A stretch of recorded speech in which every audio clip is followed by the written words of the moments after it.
interview sa media ang kanila pong ginawa, ngunit ngayon tila tahimik na sila. Alam mo, Admar, kausap ko yung ilang mga opisyal ng 53 Kibuloy for Senator Movement kanina, no? At yung hashtag nila kanina, bring them here, no? Dalhin sila rito. Sapagkat kailangan sumipot doon sa ikalamang yugto ng Senate inquiry sa extraordinary rendition o kidnapping ng dating Pangulong Duterte at pagkakanulo, no? Sa isang Pilipino sa mga dayuhan. Ito isang pagpapatunay na hindi sila nakikinig, no? Sa tunay na hinaing at naisin ng ating mga kabayan, mga Pilipino. Kasi kung wala silang itinatago, bakit sila biglang naduduwag? Kasi ang tatapang nila, no, nakaraang public hearing o Senate inquiry, matatas magsalita si Secretary Boying Remulla, parang nagkukwentuhan lang si Secretary John Vic Remulla, ganon din si General, ano nga pangalan, no? Torre, no? So, malaking malaking anomalya ito kasi paano tayo usad bilang isang bansa, no? Bilang isang malayang lipunan, kung yung mga dapat magpaliwanag, bigla hong parang naputulan ng dila.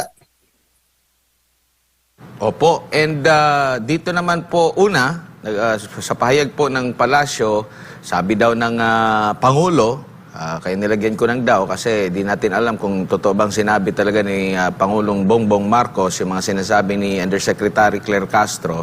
Yung sabi daw, welcome naman na ipatawag dyan sa Senado, no? Kaya namang magpaliwanag. Pero nung tinanong na naman sila na kaugnay nga dito sa absent, lalo na si Senador Bato de la Rosa, binalik doon kay Senador Bato yung payag ni Yusek Claire na dapat present si Bato nung unang pagdinig. Parang ganun naman yata talaga yung style niya pag tinatanong, ibinabalik, hindi ipinapaliwanag kung ano yung dahilan, bakit meron bang need na itago sila dahil nung una talagang kaliwat kanan nga yung pagpapanayam na nila sa media. Correct. Left and right. May ANC, may Billionaire Channel, kung ano, saan-saan sila nagpapaunlak, no, ng pahayag. Pero siguro mas maganda mag-usap muna si Yusek Claire at saka si Executive Secretary Bersamin kasi magkakaiba yung paliwanag nila eh. Apparently, kailangan siguro gumawa sila ng group chat sa Malacanang para isa lang yung tono ng kanilang pahayag. Sir Jay, ano po yung dating nitong sinabi ni Senator Bato de la Rosa na yung madadamay, no, sa sanctions ng US government? Yung sinasabing hinahanap na may-ari ng modern na jet na eroplano na pinagsakyan kay Pangulong Duterte papuntang ICC na naging paksa po sa nagdaang pagtalakay ng komite ni Senator Amy Marcos. Alam mo, for the last 24 hours, MJ, yan ang pinag-uusapan sa Masulok. Terminal ng Toda, terminal ng Jeep, no? Barberohan, sa mga coffee shop ng mga mayayaman, no? Habang nagkakape sa mga hotel. Yan ang pinag-uusapan eh. Kinakailangan kasi magkaroon ng full transparency, no? Tungkol dyan sa... Kasi tingnan mo may mga lumabas na usapin na ito ay pag-aari ng isang kumpanya na matagal nang wala. No? Yung ibig sabihin, may nagtayo ng kumpanya, magnenegosyo sila ng pagpapalipad, pagkatapos biglang nagsara at nabuhay uli, pagkatapos biglang nawala, tapos nagising na lang tayo sa nagduduminat na katotohanan na itong first class na jet ay ginagamit ng presidente ng Pilipinas. And the same jet ang ginamit sa paghahatid, no, kay Mr. Duterte papunta sa The Hague, no, at the behest of the government at kung pakinggan natin si Secretary Remulla, John Vic, inarkila ng Office of the President at siya, ang OPA ang tanggapan ng Pangulo, ang siya nagbayad. So, number one, sino ba talagang tunay na may-ari niyan? Kasi kung nagsara na yung mga kumpanya na dating may-ari niyan, sino ngayon nagmamayari? Ito ba ay nirimate ng gobyerno? Kung nirimate ng gobyerno, kung hindi nirimate ng gobyerno, at may nagmamayari dyan na taga-gobyerno, saan sila kumuha ng perang pambili? No? Number one. Ang pangalawa, kung... Kasi mahal yan eh. Kung wala naman tayong alam na ganun kayaman, bilyon-bilyon yung pera na talagang pera nila, no? Unless meron silang hinugutan ng pera na hindi natin alam kung saan galing yung perang yan. May mga duda yung iba, baka pera din ng gobyerno. Tapos ngayon, ang umarkila gobyerno rin. So, once and for all, kinakailangan talagang mahalukay ito. At ako hindi magtataka sa loob ng 48 hours, malalaman na ito kung sino talaga may-ari at yung mga kwento sa likod, no? Pati yung mga bayaran, yung mga arkila, sinong gumagamit, bakit palagi nakapark sa Dawag Airport, yung mga gano'n, every now and then, tapos ng isang lipad, nasa Lawag, no? So, yan, siguro, ang pinaka-the best dyan, masasagot yan kung sisipot lang. Ang problema lang kasi, yung mga dating matatapang magsalita na cabinet men, mga, ano yan pag sinabing cabinet men, ikaw ang lahat ng sasabihin mo, salita na rin ng presidente kasi ikaw ang, kumakatawan sa presidente, no? So, ngayon, biglang ayaw mong salita. Parang short of saying, nagtatago sila sa laylayan na sayan ng kung sino kaninong saya, no? Tapos, sumama pa yung mga hindi naman talaga covered ng executive privilege, no? Katulad nila Marbil, sila Pardo, sila Torre. They're not cabinet people, no? So, hindi sila dapat exempted. Dapat sumipot sila at dapat lang napadalan sila ng sabina at pag hindi, siguro, kaladkad sila sa Sergeant at Arms at para madala dyan, para magsalita, no? Yun ang the best that can happen. Kasi sinasabi naman nung nakaraan ni Torre na lahat yan, sagot ko yan Ako nagplano yan No. Pero hindi naman maniniwala ang tao na isang ordinaryong general paplanuin niya lahat ng ngayon walang bindisyon o imprimatur, sabi nga sa English, ng mas nakakataas sa kanya. Sino mo nakakataas sa kanya? PNP chief. Sino nakakataas sa PNP chief? Secretary of Interior. Sino nakakataas Secretary of Interior? Office of the President. Di ba? The appointing power. So, lahat lang yan, magiging subject of speculation hanggat hindi sila sumisipot. Ngayon, ang sa usapang kanto, talaga bang may bayag yung pamunuan ng Senado na ipasabina itong mga tao ito? Yan ang malaking question yan Kasi parang pag nagsasalita si Senate President Escudero, parang gusto niya, parang ayaw niya, hindi mo malaman masyadong binabae yung pardon niyo sa LGBT, no? Yung kanyang posisyon dito. Pero Sir Jay, kung mga influencer lang at mga vlogger at mga political commentator ang hindi sumipot agad-agad, di ba? Matindi ang hagupit at latay ng Hindi yan kung ordinaryong tao yan o kaya mga social media personality. Sasabihin niya fake news. Ito na nga narinig ko sa isang release from Malacanang, sinasabi ni Secretary Bersamin, fake news. Napakasimple, ayaw mo sumagot, sasabihin mo lang fake news. Hindi pwede yun. You know better than that, no? Ako, mataas sana respeto ko kay Secretary Bersamin I hope my mind will be disabused by the Honorable former Chief Justice of the Supreme Court.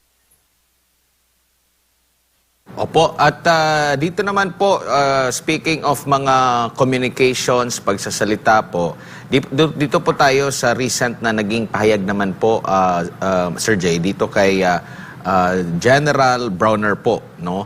Sa kanyang pahayag doon po sa Taiwan, possible na invasion dyan po sa Taiwan. Nakikita mo po ba na tama na sabihin po yun bilang isang pinakamataas na military official sa mga ganyang usapin, or dapat iba po ang maglabas ng ganong klase ng communications, lalo na kung kapakanan ng mga OFW, maglilikas naman pala at wala naman pala daw silang plano na makisawsaw sa giyera kung sakaling sumiklab ang invasion dyan sa Taiwan.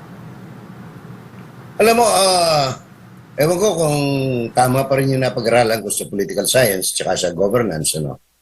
Na pagdating sa mga usapin ng ugnayan ng ibang bansa, ang nagsasalita riyan for and in behalf of the Philippines ay yung Department of Foreign Affairs, hindi Department of National Defense, lalong hindi ang Chief of Staff ng Armed Forces of the Philippines. Kasi tingnan mo Admar, 1970s pa, nirecognize natin yung One China policy.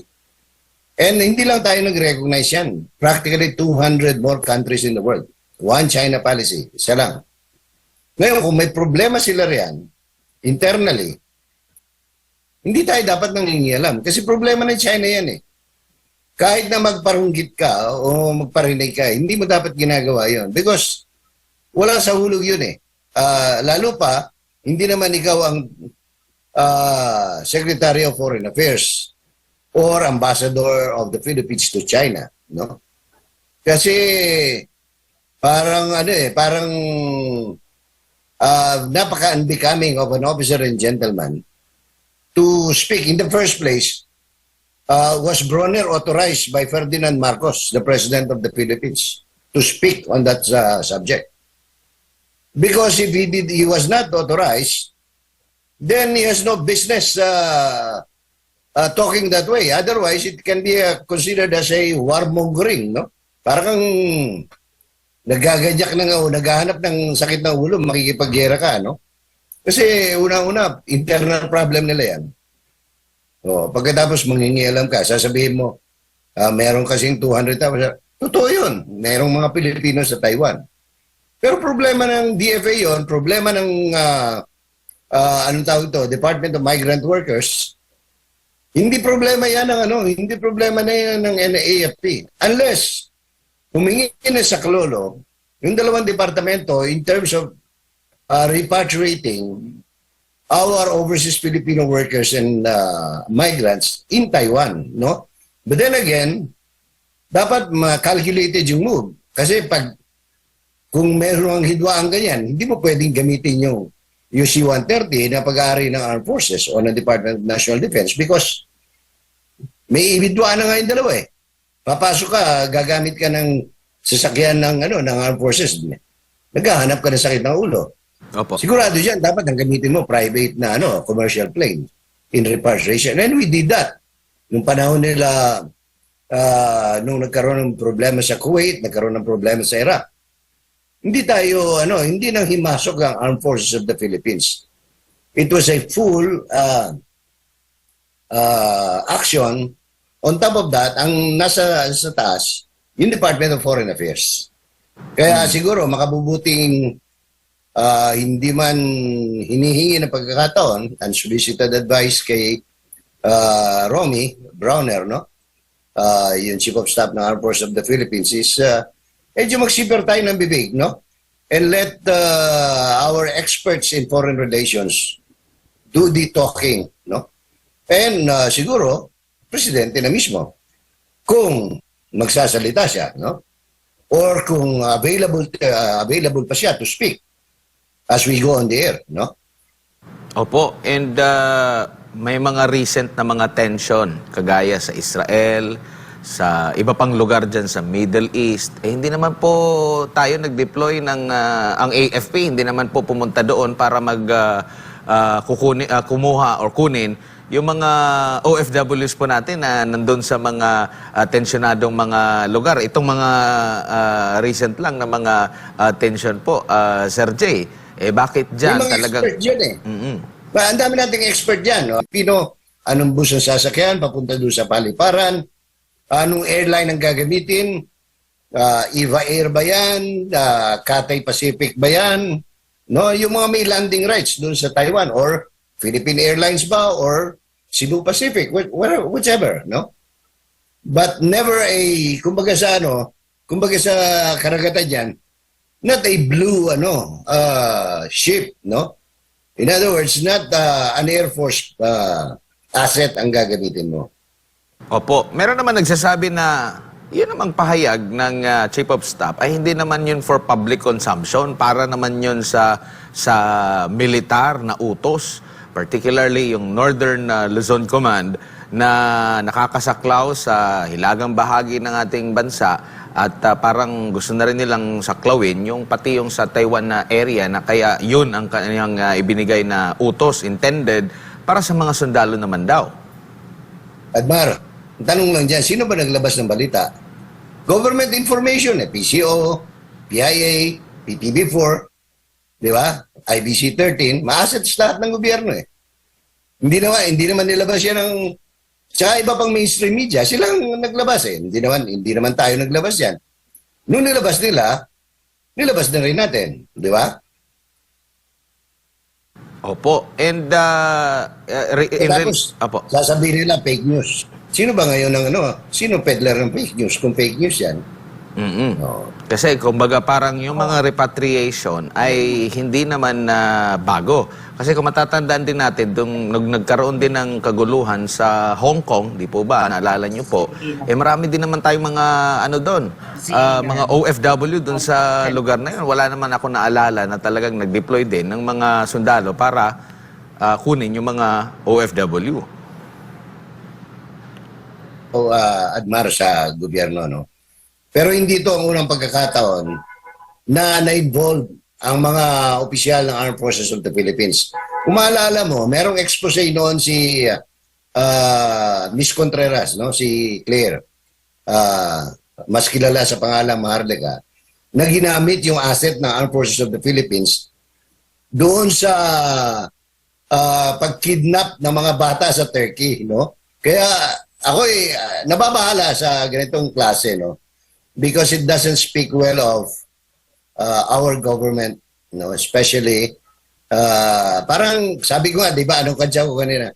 Gumawa nga kayo ng group chat, mag-usap-usap kayo diyan sa gobyerno para at least hindi sumasaliwa yung mga pahayag.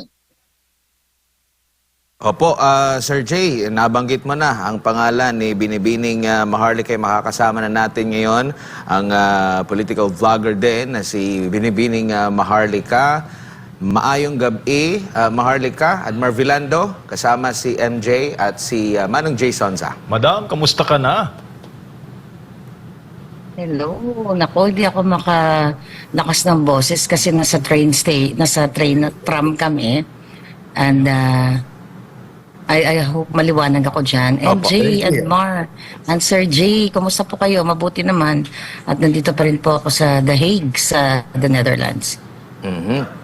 At mangungumusta muna tayo. Ano ba ang dyan nung pagdating mo sa The Hague, Netherlands? Kamusta naman yung ating mga kababayan?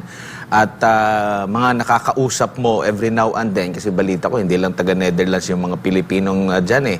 Kumbaga parang galing pa sa iba't ibang bansa, galing sa iba't ibang bansa dyan po sa Europa. Ano naman yung mga naririnig mo na mga chika nila, no? Nakakausap nyo po habang sila po ay nasa labas lang ng ICC?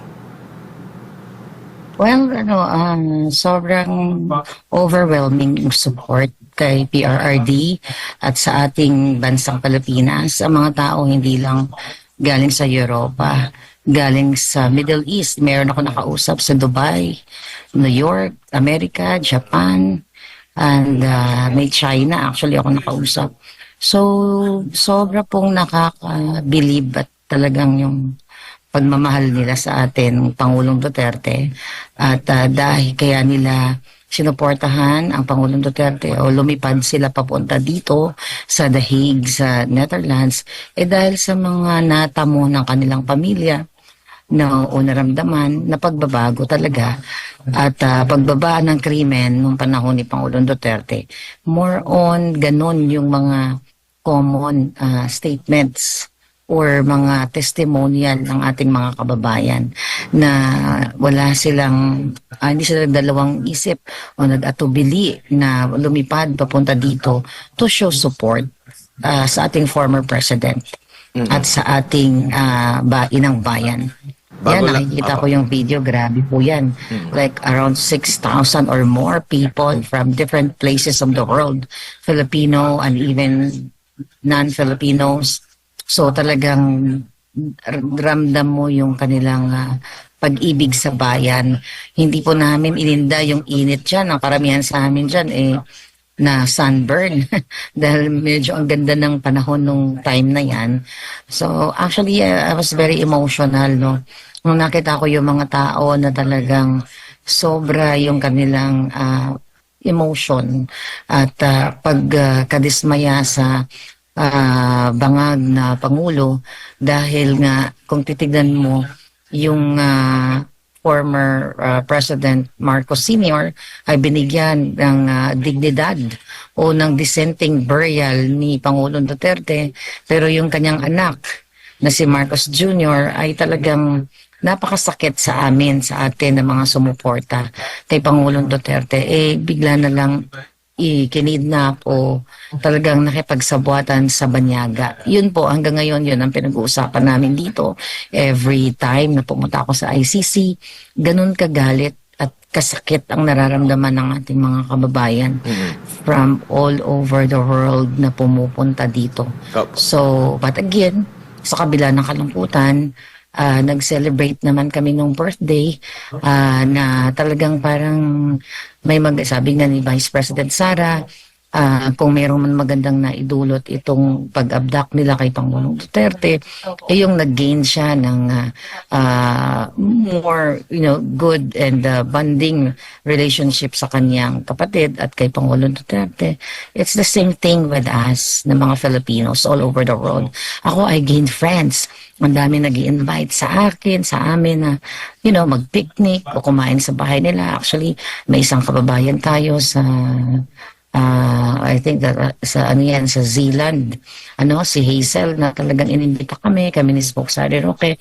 So talaga pong kahit malungkot yung nangyari, yung mga Pilipino dito nagbuklod-buklod at nagpamalas ng tunay na pag-ibig sa bayan at of course sa former President Duterte na nakita nila, natikman ng kanilang mga pamilya ang kaalwanan ng buhay at ang security at yung mga pagpasok pa lang sa airport, yun din ang airport natin, yun din ang mga hinaing ng OFW na ngayon pagbalik nila balot na naman yung kanilang mga bagay. Diba? Nung panahon ni Pangulong Duterte, talagang nagkaroon sila ng peace of mind. So yun yung mga common, Admar, Sir Jay, and MJ na pinag-uusapan namin dito. Opo, bago lang magtanong si Manong J at si MJ, ano naman ang masasabi mo? Kasi sabi mo nga na personally nandyan ka noong celebration sa kaarawan ni dating Pangulong Rodrigo Duterte. Tapos sasabihin lang ng isang police official na konti lang naman yan sila, may ingay lang sa social media. Kung matatanda nyo, nag-special coverage din nga ang SMNA doon para makita Luzon, Visayas at Mindanao yung ginawang pag-support nila kay former President Rodrigo Duterte. Even before pa, after noong mailipad ang dating Pangulo, kaliwat kanan na ng mga pagtitipon, lumabas ang taong bayan.